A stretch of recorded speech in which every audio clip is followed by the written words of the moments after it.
Metode penelitian hukum. Topik kedua dari 70 topik. Kriteria dan proses pencarian kebenaran dalam penelitian.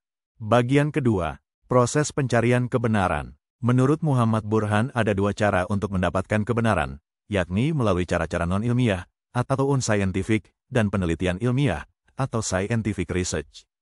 Penemuan kebenaran secara non-ilmiah. Sebelum orang menggunakan pendekatan scientific research, pendekatan unscientific sudah digunakan dalam waktu yang cukup lama. Pada pendekatan unscientific, biasanya orang memulai bekerja menjawab dorongan ingin tahu dan mencari kebenaran, melalui secara kebetulan, trial and error, otoritas seseorang. Penemuan secara kebetulan. Manusia pada awalnya selalu kebingungan untuk memecahkan persoalan hidupnya dan alam sekitarnya. Orang tidak tahu harus berbuat apa terhadap dorongan ingin tahunya untuk mengungkapkan misteri kehidupan di sekitarnya. Karena tingkat pengetahuan manusia amat rendah pada waktu itu, maka manusia cenderung pasif terhadap dorongan tersebut. Akibatnya semua pengetahuan, atau kebenaran, diperoleh secara kebetulan. Contoh yang menarik dari penemuan secara kebetulan, adalah penemuan obat malaria yang dapat menyelamatkan umat manusia dari bahaya penyakit tersebut. Mulanya orang tidak dapat berbuat apa-apa terhadap wabah malaria di mana-mana. Namun, setelah seorang Indian yang menderita demam dengan panas yang amat tinggi, secara tidak sengaja jatuh dalam sebuah sungai kecil yang airnya telah berwarna hitam. Tanpa disengaja orang Indian itu terminum air sungai tersebut. Setelah kejadian ini, berangsur-angsur orang Indian yang menderita malaria itu sembuh. Ternyata diketahui bahwa air sungai yang berwarna hitam itu disebabkan karena sebatang pohon kina yang tumbang di sungai itu. Dari kejadian ini, kemudian orang baru mengetahui bahwa pohon kina dapat dijadikan obat malaria. Penemuan secara mencoba-coba.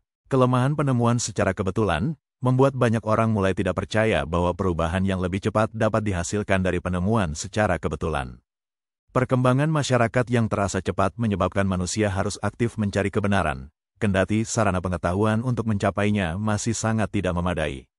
Namun untuk memotong lingkaran ini, masyarakat harus memulai sesuatu dengan cara mencoba-coba, atau trial and error, walau tanpa kepastian. Suatu usaha trial and error tidak diawali dengan sebuah harapan, walaupun tetap memiliki tujuan yang tak menentu, bahkan tidak jarang orang memulai usaha ini dengan harapan yang hampa. Namun demikian, tanpa putus asa seseorang mulai mencoba dan terus mencoba, sampai pada suatu titik tertentu yang mungkin akan menghasilkan kejutan dari suatu proses coba-coba itu, dan kemudian memberikan harapan yang lebih banyak terhadap orang untuk meneruskan usaha tersebut. Suatu contoh dari proses trial and error ini adalah yang pernah dilakukan oleh Robert Koch dalam mengasah kaca dengan maksud mencoba-coba apa yang akan terjadi pada hasil asahan kacanya itu. Koch terus mengasah kaca tersebut. Akhirnya kaca tersebut berbentuk lensa yang mampu memperbesar benda-benda yang tidak dapat dilihat oleh mata telanjang. Kemudian ternyata lensa tersebut telah mendasari pembuatan mikroskop.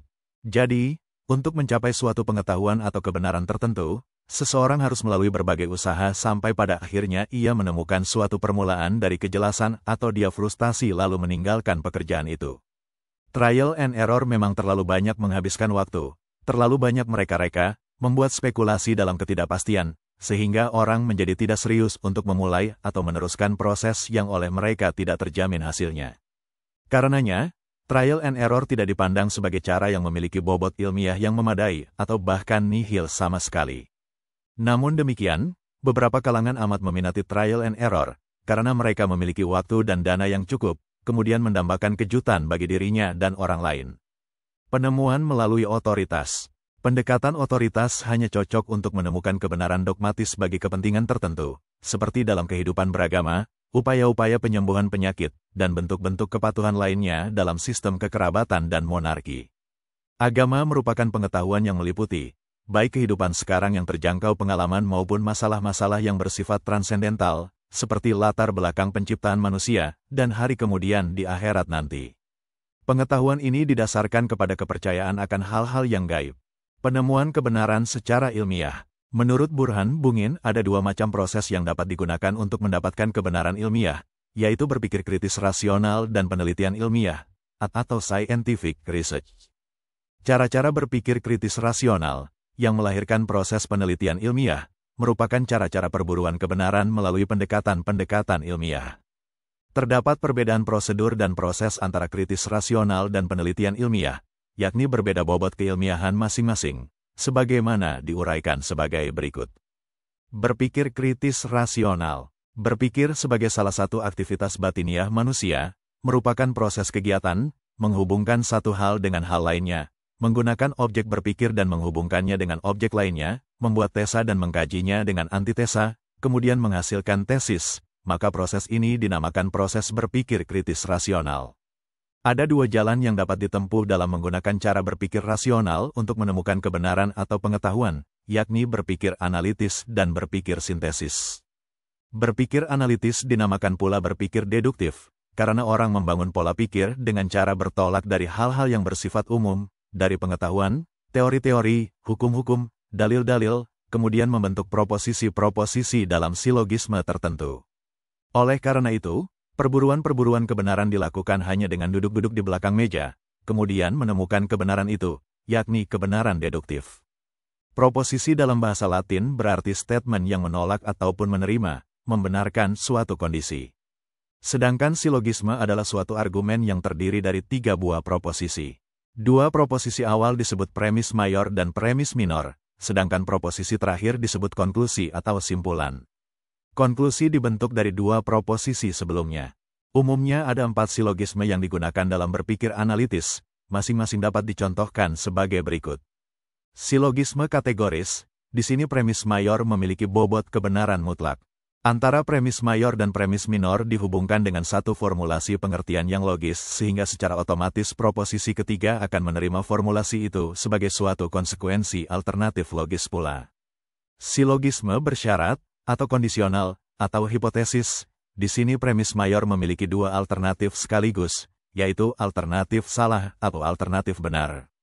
Tinggal sekarang dilihat, mana yang dominan dari kedua alternatif tersebut yang benar atau yang salah, yang mendominasi premis ini sehingga sebagai konsekuensi, konklusi amat tergantung pada kedua alternatif di atas.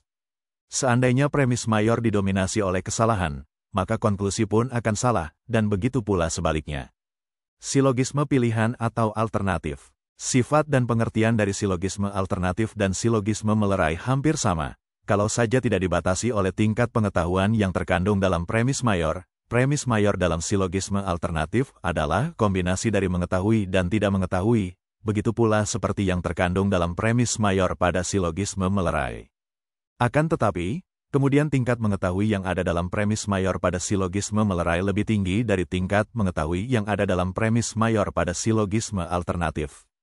Oleh karena itu, konklusi amat bergantung pada alat ukur apa yang digunakan oleh premis minor. Silogisme melerai atau disjungtif, contohnya sebagai berikut. Tak mungkin bupati menyelewengkan dana bantuan banjir di kabupatennya, premis mayor.